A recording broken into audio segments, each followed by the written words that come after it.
The crystal spires of Drakmor stretched toward twin suns, their surfaces gleaming with an inner fire that matched the temperament of their inhabitants. The Dragon Empire had ruled this sector of the galaxy for over 3 millennia, their massive forms and devastating breath weapons making them feared across hundreds of worlds. Few species dared challenge their authority, and fewer still were permitted within the sacred halls of the Imperial Palace. Sarah Chen was one of the exceptions, though not by choice. The human woman pushed her cleaning cart through the magnificent corridors, her worn jumpsuit a stark contrast to the opulent surroundings. Golden tapestries depicting ancient dragon victories hung from walls carved from single massive gems. The floor beneath her feet was made of polished obsidian that reflected the eternal flames burning in ornate braziers. Every surface seemed designed to remind visitors of dragon superiority and human insignificance. Sarah had been working in the palace for 2 years now, ever since her transport ship had been seized for customs violations that nobody could adequately explain. The penalty was 10 years of indentured service, and she'd learned quickly that asking questions only made things worse. Keep your head down, do your job, and maybe you'd live to see freedom again. The Eastern Wing was her least favorite assignment. This was where the Imperial family resided, and dragons did not appreciate being reminded that humans existed. More than once, she'd barely avoided being incinerated by an irritated noble who found her presence offensive. The cleaning supervisor, a grizzled veteran named Marcus, who'd been here for 15 years, had given her simple advice. Move fast, stay invisible, and if you see anything that ain't your business, you didn't see it. But today, something was different. As Sarah rounded a corner into the residential wing, she noticed the unusual silence. Normally, this area bustled with activity. Dragon courtiers discussing politics in their rumbling voices, servants scurrying about with messages and meals, and the occasional roar of laughter or anger from behind massive doors. Today, the hallway felt abandoned. She began her routine, spraying and wiping down surfaces that never seemed to get truly dirty. Dragons were naturally clean creatures, their scales repelling most debris, but tradition demanded that every surface be maintained to impossible standards. Sarah had developed an efficient system over the months, moving through her tasks with practiced precision. It was while cleaning near the service entrance to Prince Zephyr's chambers that she heard it, a soft, pained whimper that made her freeze mid-motion. Sarah knew she should keep moving.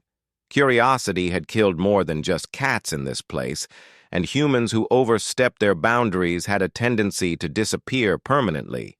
But the sound came again, weaker this time, carrying a note of such desperate loneliness that it made her chest ache. Before she could stop herself, she'd pressed her ear to the service door. The whimpering was definitely coming from inside Prince Zephyr's chambers. But that didn't make sense. The prince was the Dragon Emperor's youngest son, barely 300 years old but still larger than most Earth buildings. What could possibly make a creature like that sound so hurt? Sarah glanced down the empty corridor, her heart pounding. The smart thing would be to finish her work and report to the next sector. The human thing to do was something else entirely. She tried the service door handle, expecting it to be locked. To her surprise, it turned easily. The heavy door swung open on silent hinges, revealing a small chamber that connected to the prince's main living area through an archway draped with silk curtains. The whimpering was louder now, accompanied by labored breathing. Sarah crept forward, every instinct screaming at her to run, but something stronger pulled her onward. Through a gap in the curtains, she could see into the prince's chamber. What she saw made her gasp. Prince Zephyr lay curled in the center of his massive chamber, but something was wrong, very wrong. The young dragon's normally brilliant crimson scales had faded to a sickly rust color, and his breathing came in shallow, ragged gasps. His great head rested heavily on the floor, and his wings, which should have been folded majestically against his sides, hung limp and lifeless. But most shocking of all was how small he looked. Dragons were supposed to be massive, intimidating creatures of legend. This one, while still large by human standards, seemed almost fragile. Sarah's medical training kicked in before she could think to stop it. She'd been studying to become a nurse before her transport was seized, and her eye immediately cataloged symptoms: dehydration, obvious weakness, possible malnutrition, and what looked like infected wounds along his wing joints. The prince wasn't just sick, he was dying, and he was completely alone. The revelation hit her like a physical blow. Where were his servants, his family, the medical staff that should be attending to imperial offspring? The chamber, while luxurious, showed signs of neglect. Water bowls sat empty, and the usual array of fresh meat that dragons required was nowhere to be seen. As if sensing her presence, Prince Zephyr's massive eye opened, a brilliant gold that had dimmed to the color of old brass. When he saw her, he tried to lift his head, but the effort proved too much. Instead, he simply watched her with an expression that managed to convey both wariness and desperate hope. "Hello there," Sarah whispered, surprised by the steadiness of her own voice. "You don't look so good, do you?" The dragon's eye widened slightly. Dragons were intelligent, capable of understanding most galactic languages, even if they couldn't speak them all. He understood her perfectly. Sarah took a step closer, her mind racing. This was insane. She was a human cleaner contemplating approaching a dragon prince, a creature that could incinerate her with a single breath if he chose. But looking at him now, she saw something that transcended species barriers, a sick child who'd been abandoned when he needed help most. "I'm Sarah," she said softly, taking another step. "I work here. I clean things, and right now you look like you need someone to take care of you." Prince Zephyr's breathing hitched, and for a moment, Sarah thought he might try to speak. Instead, he simply closed his eye and let out another soft whimper that broke her heart completely. That was the moment Sarah Chen made the decision that would change everything. She was going to help him, consequences be damned. But first, she needed to understand what was wrong and why no one else was here to help.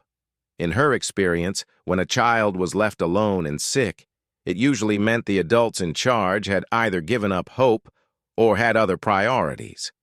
Neither possibility sat well with her. Sarah retreated to the service chamber and quickly finished her cleaning duties in the corridor, her mind working furiously.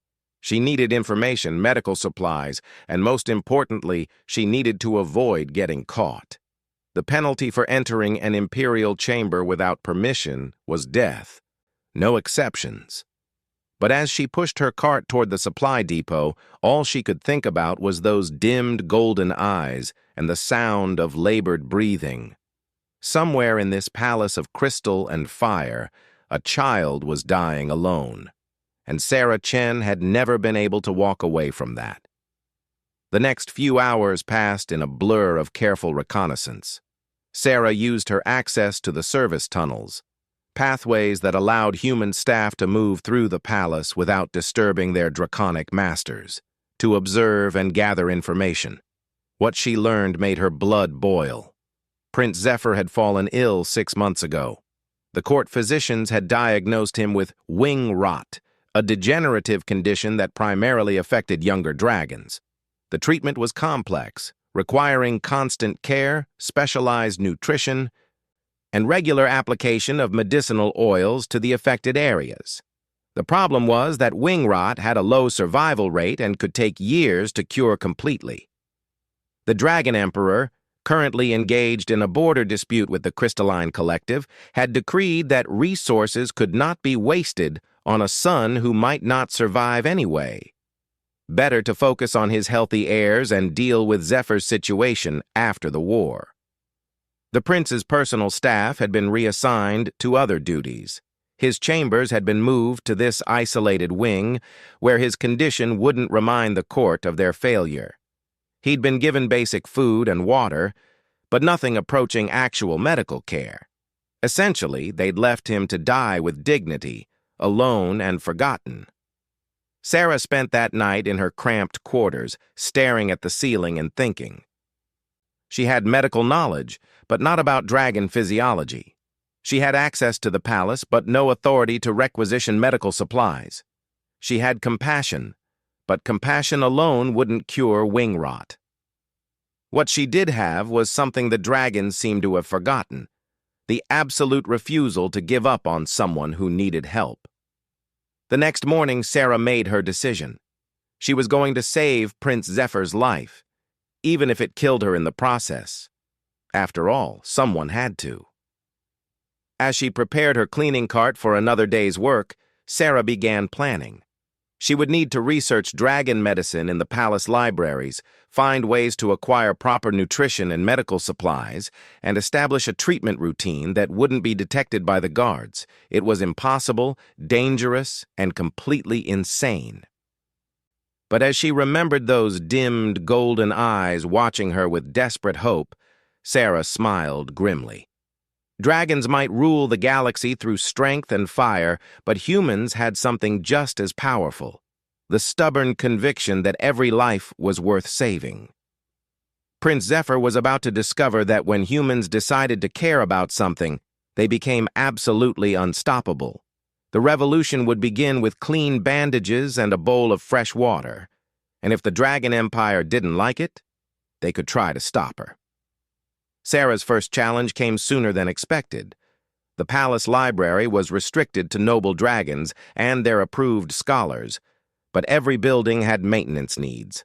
While most staff avoided the library due to the particularly scholarly and irritable dragons who frequented it, Sarah volunteered for the assignment. The head librarian, an ancient dragon named Magistrate Thornscale, barely glanced at her as she began dusting the lower shelves. Dragons kept their most important texts on elevated platforms that only their kind could reach, leaving the ground-level sections filled with what they considered lesser works, including medical texts deemed too basic for serious study, perfect for a human nurse with determination and time. Sarah worked slowly, memorizing passages when she could, and taking mental notes when direct reading wasn't possible. Dragon physiology was more complex than she'd imagined. Their scales weren't just armor. They were part of a sophisticated system that regulated body temperature, stored nutrients, and even processed certain toxins. Wing rot attacked this system specifically, causing scales to lose their natural oils and become brittle. The traditional treatment involved a combination of rare minerals mixed into special oils, along with specific dietary requirements and controlled exercise. The texts mentioned that young dragons had better recovery rates, but only if treatment began immediately. 6 months without proper care would have caused significant deterioration. But humans, Sarah learned, had one advantage that dragon physicians rarely considered: small size and nimble fingers. The most difficult part of treating wing rot was applying medicine to the infected areas between scales. Dragon claws were too large for precision work, and most medical instruments were designed for their massive appendages. Human hands, however, could reach places that dragon medicine couldn't. Armed with this knowledge, Sarah began phase 2 of her impossible plan. The palace kitchen was her next target, specifically the storage areas where special dietary supplements were kept for dragons with various medical needs. The good news was that the supplements existed. The bad news was that they were locked away and carefully monitored. Sarah spent 3 days observing the kitchen routine before making her move. The night shift was smaller, and there was a 20-minute window when the storage supervisor made his rounds of the wine cellars. She used her cleaning access codes to enter the storage area and carefully removed small quantities of several supplements, taking just enough that their absence wouldn't be immediately noticed. Getting the oils proved more challenging. The palace had an entire wing dedicated to dragon medical supplies, but it was heavily guarded and monitored. Sarah needed another approach. The answer came from an unexpected source: waste disposal. Dragons were naturally wasteful with medical supplies, often discarding containers that still held usable amounts of expensive oils and medicines. The disposal protocols required that all containers be completely emptied before recycling, but many weren't properly checked. Sarah volunteered for the disposal detail and began collecting the remnants of various treatments.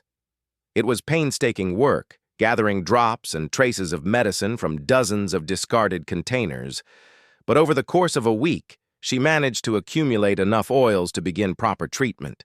The real challenge was reaching Prince Zephyr without being detected. Sarah solved this by exploiting the dragon's own attitudes toward human staff.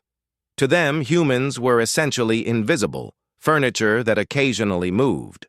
Guards paid no attention to cleaning staff as long as they stayed in designated areas and didn't make noise. She modified her cleaning cart to include a hidden compartment, disguised as a waste container. Inside, she stored her carefully gathered medicines, supplements, and basic medical supplies she'd requisitioned through her cleaning supervisor by claiming need for sanitation purposes. The first time she returned to Prince Zephyr's chambers, the young dragon was in worse condition than before. His breathing had become even more labored, and several new patches of scale rot had appeared along his sides. When he saw her, however, his dulled eyes sparked with something she hadn't seen before: hope. "Hello again," Sarah said softly, approaching slowly with her hands visible. "I brought some things that might help, but first I need to take a closer look at you. Is that okay?" Prince Zephyr watched her carefully, then slowly lowered his great head to the ground in what she interpreted as permission. Sarah's medical examination revealed the extent of the damage. The wing rot had progressed significantly, spreading from the wing joints to affect large patches of his body scales. Several areas showed signs of secondary infection, and his dehydration was severe. But worst of all, she could see that he'd given up. His posture, his movements, everything about him spoke of a creature who'd accepted his fate. "Okay, Your Highness," Sarah said, settling cross-legged beside his massive head. "Here's the situation. You're very sick, and if we don't start treating this properly, you're going to die. The good news is that I think we can fix this, but it's going to take time, and it's going to hurt sometimes. Are you willing to let me try?" The prince's response surprised her. With obvious effort, he raised his head slightly and made a sound deep in his throat. Not quite a roar, but clearly an attempt at communication. Dragons rarely spoke to humans, but she was sure he was trying to tell her something. "I'll take that as a yes," Sarah said with a smile. "But first things first. You need water." The water bowls in his chamber hadn't been refilled in days. Sarah used her cleaning supplies to thoroughly scrub them before filling them with fresh water from her cart. Prince Zephyr drank eagerly, confirming her suspicions about his level of neglect. Next came nutrition. The dietary supplements she'd acquired needed to be mixed into his food, but dragons required enormous amounts of meat. Sarah couldn't possibly provide adequate nutrition through normal means, but she could supplement what little food he was receiving. She dissolved the supplements in water and used a small spray bottle to apply the mixture directly to his mouth and tongue. It was a crude solution, but better than nothing. The real work began with the medicinal oils. Dragon scales were designed to overlap like armor, creating small spaces where infection could take hold. Sarah had to work her fingers carefully between the scales, cleaning infected areas and applying the medicinal oils she'd collected. It was delicate work that required her to get very close to a creature who could kill her accidentally if he moved wrong. Prince Zephyr seemed to understand this. He remained absolutely still as she worked, even when she had to clean particularly painful areas. Occasionally, he would make soft sounds of discomfort, but he never pulled away or showed signs of aggression. It was during these treatment sessions that Sarah began to talk to him. "You know, Your Highness, Where I come from, we have legends about dragons. Most of them paint you as terrifying monsters who hoard treasure and terrorize villages. But I've never heard a single story about dragons being lonely." She worked carefully around an infected patch near his wing joint, applying oil with gentle strokes. "The thing is, loneliness might be the most human emotion there is. We're social creatures. We need connection, conversation, someone who cares whether we live or die. I think maybe dragons and humans aren't so different in that regard." Prince Zephyr's breathing had steadied as she worked, and she could swear he was listening intently. "I had a little brother back on Earth," she continued, her voice soft. "Tommy. He got sick when he was 7. Some kind of respiratory infection that just wouldn't clear up. The doctors tried everything, but nothing worked. He spent months in the hospital, getting weaker and weaker." Sarah paused her work for a moment, her throat tight with old grief. "But you know what kept him going? Having someone there? Someone who read to him, talked to him, made sure he knew he wasn't alone. He eventually recovered completely. And the doctors said it was partly because he never gave up hope.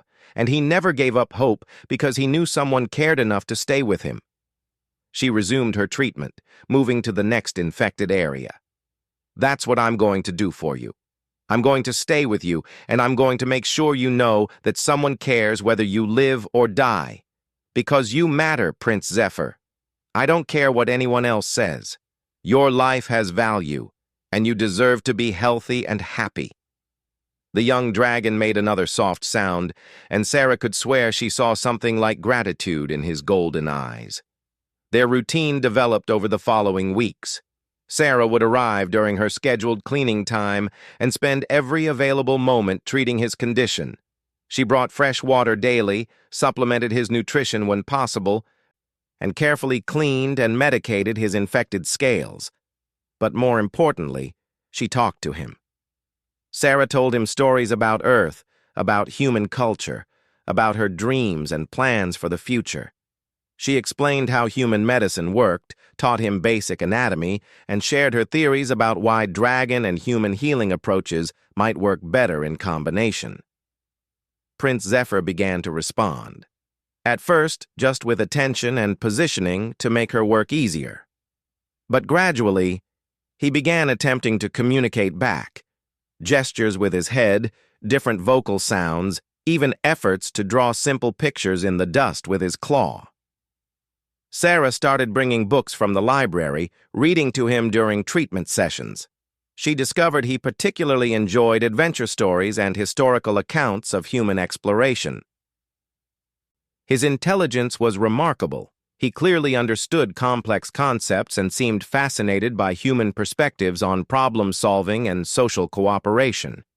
Most importantly, he began to improve. The first sign was increased appetite. Sarah noticed he was finishing the inadequate meals brought by the skeleton staff assigned to his care. His eyes began to brighten, and his breathing became easier. New healthy scales started growing around the edges of treated areas. But progress brought new dangers. One afternoon, Sarah arrived to find Senior Physician Flameheart conducting an inspection of the prince's chamber. The ancient dragon was examining Prince Zephyr with obvious surprise, noting his improved condition. "Curious," Flameheart rumbled in the deep dragon tongue. "Your deterioration has slowed considerably. Perhaps the condition is less advanced than initially assessed."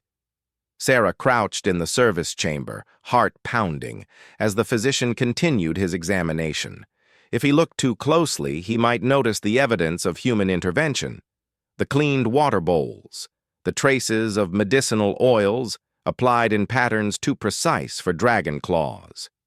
Prince Zephyr, however, proved remarkably intelligent. He positioned himself to hide the areas where Sarah's treatment was most obvious, and when Flameheart tested his reflexes, he deliberately performed poorly to mask his true rate of improvement. After Flameheart left, Prince Zephyr turned toward the service chamber where Sarah was hiding.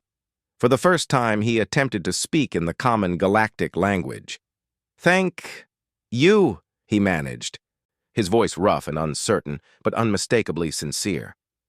Sarah emerged from hiding with tears in her eyes. You spoke. You teach me much, he said slowly, each word clearly an effort. I understand now why humans survive everywhere. You do not abandon pack. It was broken and halting, but it was conversation. Real communication between species that were supposed to be incompatible. That night, Sarah lay in her quarters planning the next phase of treatment. Prince Zephyr was improving, but he wasn't cured yet. The wing rot still affected large areas of his body, and his strength was only a fraction of what it should be for a dragon his age. More critically, she was starting to attract attention. Her frequent cleaning assignments to the eastern wing hadn't gone unnoticed, and her supervisor had begun asking questions about her supply usage. Sarah knew she was running out of time. Soon, someone would discover what she was doing, and the consequences would be severe. Not just for her, but potentially for Prince Zephyr as well. She needed a new strategy, and she needed it quickly.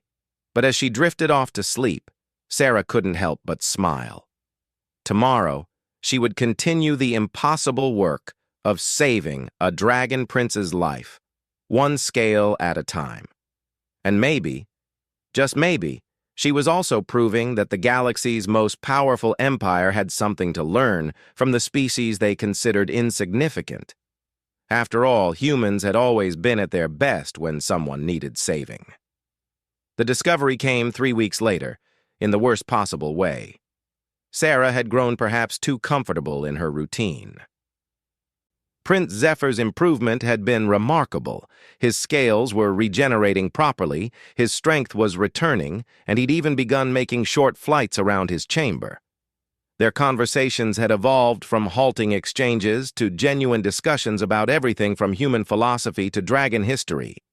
She was applying the final treatments to what had been the most severely infected area when the chamber's main doors burst open with a sound like thunder.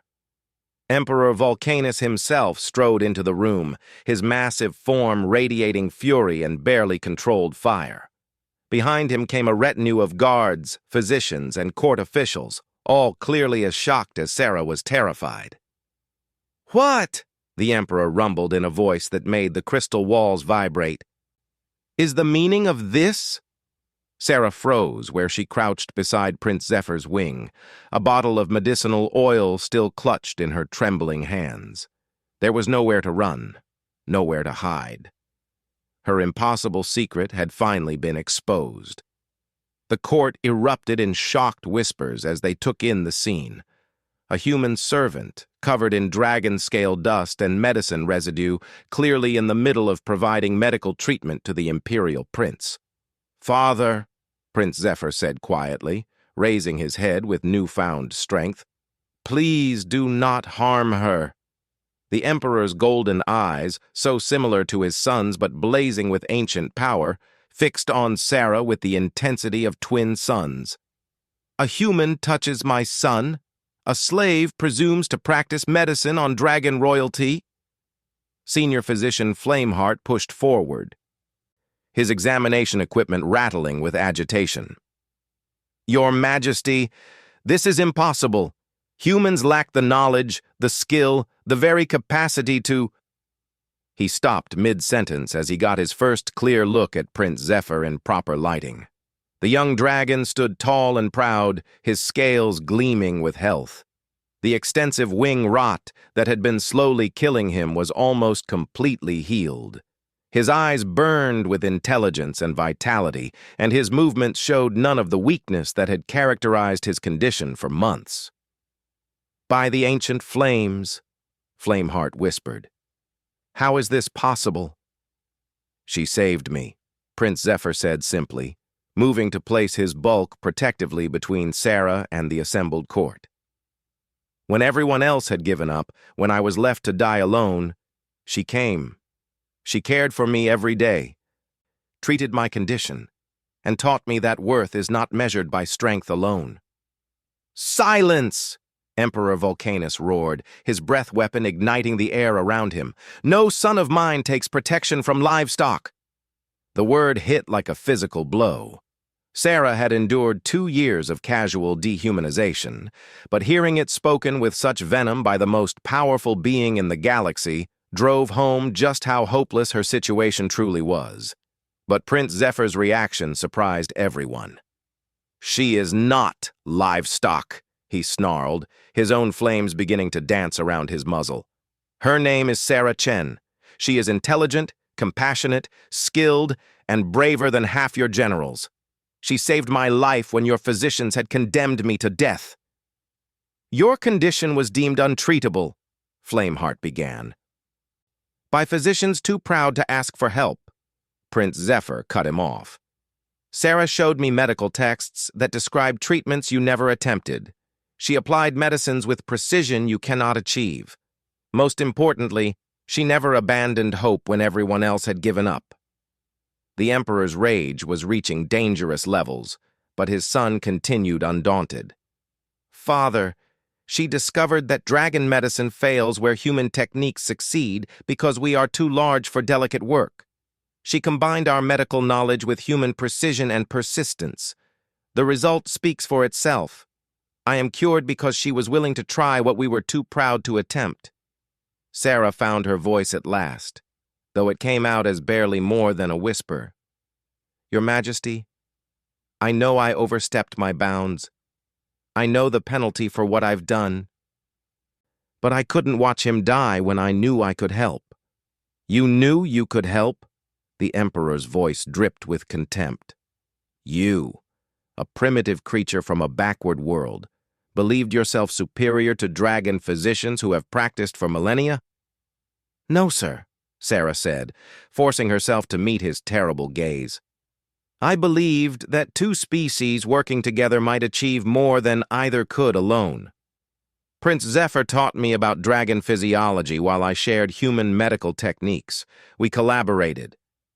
"Collaborated?" The word seemed to physically pain the Emperor. "Dragons do not collaborate with livestock." "Then perhaps," Prince Zephyr said quietly, "it is time for dragons to learn something new." The silence that followed was deafening.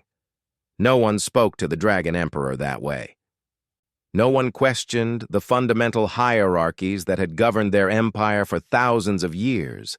But Prince Zephyr was not finished. "Father, in the past months, Sarah has taught me more about leadership, compassion, and problem-solving than I learned in 3 centuries of traditional education. She showed me that true strength comes not from power over others, but from the willingness to help when help is needed." He turned to address the assembled court, his voice growing stronger. "She risked her life daily to save mine. She asked nothing in return. She expects no reward, no recognition, no elevation of status. She simply saw someone who needed help and provided it, despite every logical reason to walk away." Prince Zephyr's golden eyes found Sarah's again. "That, honored court, is what real nobility looks like." The court erupted in shocked murmurs. Several minor nobles looked actively offended, while others appeared thoughtful. The physicians whispered among themselves, clearly disturbed by the implications of what they'd witnessed. Emperor Vulcanus himself seemed momentarily stunned by his son's transformation, not just physical, but intellectual and emotional. This was not the weak, dying prince he remembered.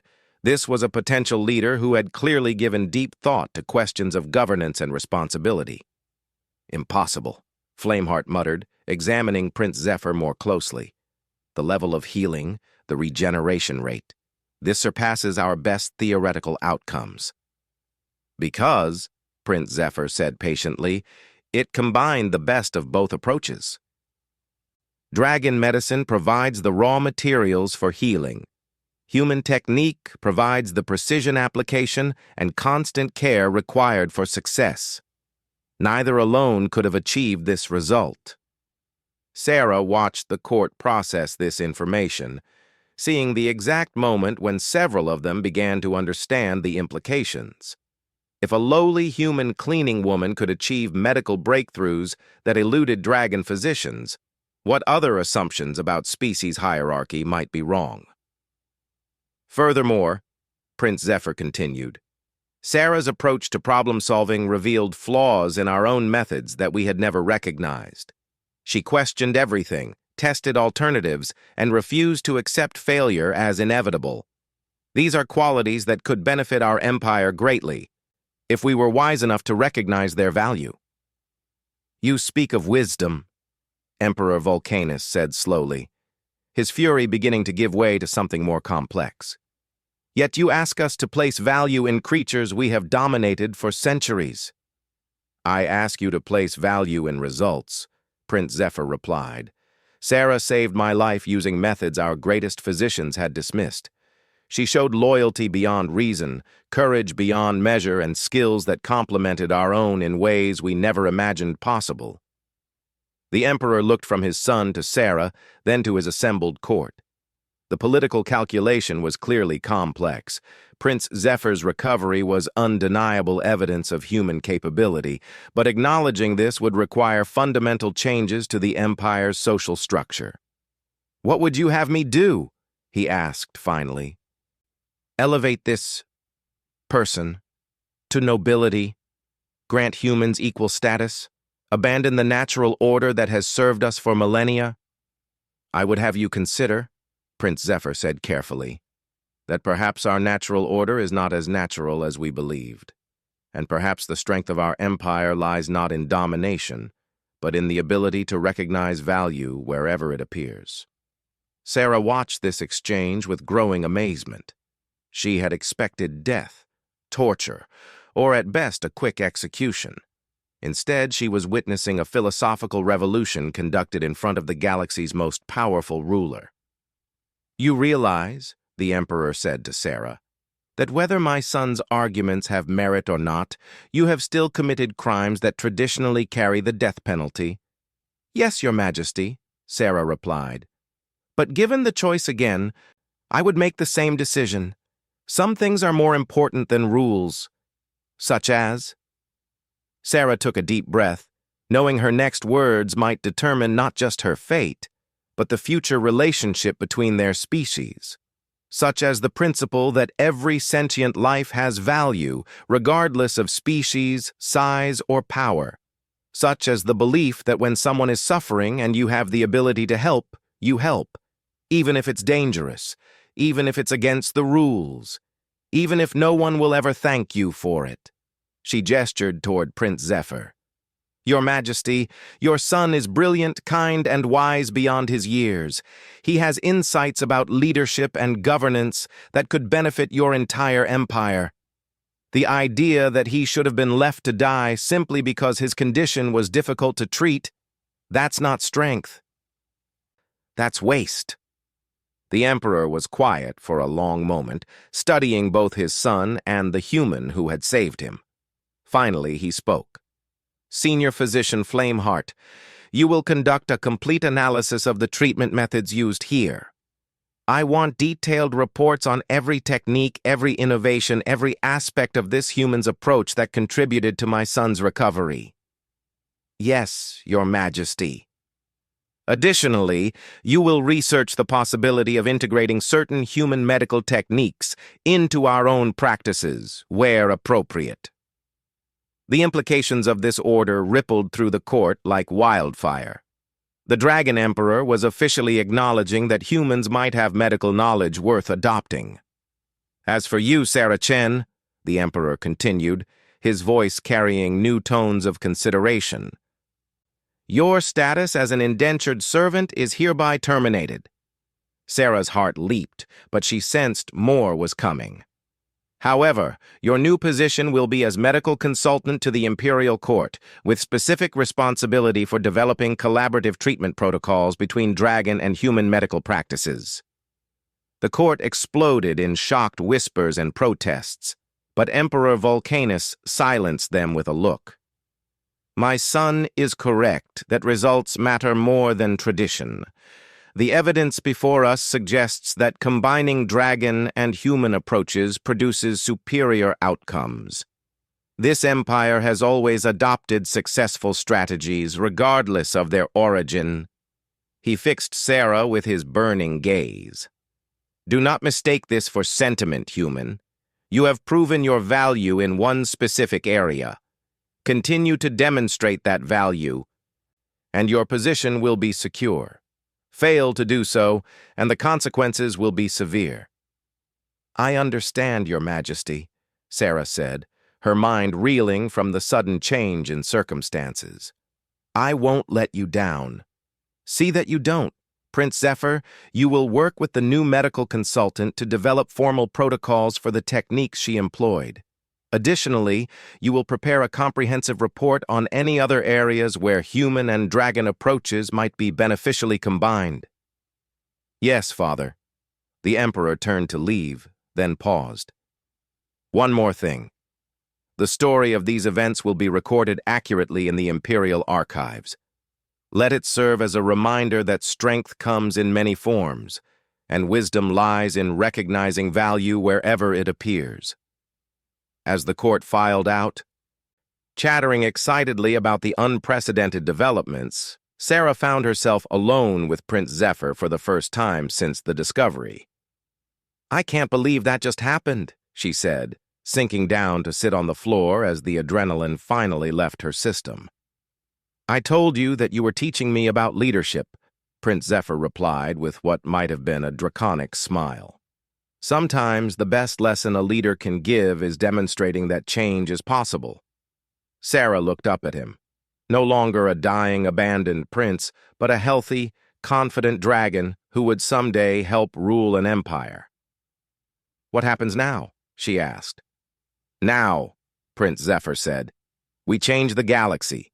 One patient at a time, one collaboration at a time, one breakthrough at a time. Because you were right about something. Sarah Chen, every sentient life has value. And maybe it's time the Dragon Empire started acting like that matters. Outside the crystal windows, twin suns set over a capital city that had no idea how much its world had just changed. In the Imperial Palace, a human and a dragon began planning a future where the galaxy's greatest empire would be built not on domination, but on the revolutionary idea that different species might accomplish more together than either could achieve alone. And in the medical wing, senior physician Flameheart began the careful process of documenting techniques that would soon spread throughout dragon space, carrying with them the radical notion that sometimes the greatest wisdom comes from the most unexpected sources. Sarah Chen, former prisoner, former cleaning woman, had done something no one thought possible. She hadn't just saved a prince's life, she'd planted the seeds of transformation in the heart of an empire, all because she refused to walk away from someone who needed help. The revolution had begun with clean bandages and fresh water. But it would end with nothing less than a new understanding of what it truly meant to be civilized in a galaxy full of different kinds of intelligence, different kinds of strength, and different kinds of wisdom. And at the center of it all would be the principle that Sarah had lived by from the beginning. When someone needs help, you help them. Everything else could be figured out later.